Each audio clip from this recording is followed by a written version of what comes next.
তুমি যা বলেছিলে তা স্মরণ রেখেছি, আমি সেইভাবেই কাজ করেছি। বাংলাদেশে গত জুলাই আগস্টে যে সংগ্রাম হয়েছে, যে বিস্ফোরণ ঘটেছে, আমি 400 বছর পরে আবার বাংলার মাটিতে ফিরে এসেছি।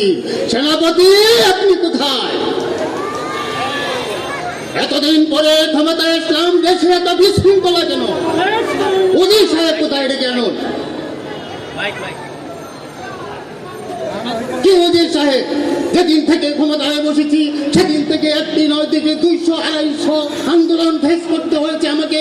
এখন দেশ গড়ার সময় এখন এসব হলে চলবে? মহারাজ, আমি তো আগে আপনাকে বলেছিলাম রাজ্যে বিশৃঙ্খল ঘটনা ঘটেছে, আপনি তো সেনাপতিকে অর্ডার দেন নাই।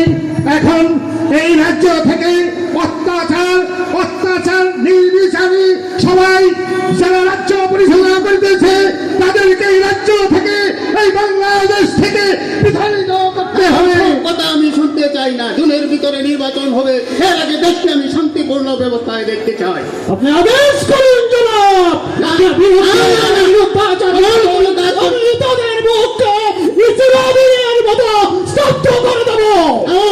এমন কোন কাজ করা যাবে না, বিগত সরকারের মতো কাঠির মতো গুলি করে মানুষ মারা যাবে না। তাদেরকে বুঝিয়ে শুনিয়ে আন্দোলন থেকে দমন করতে হবে। রাজকুমার, তাই হবে জনাব।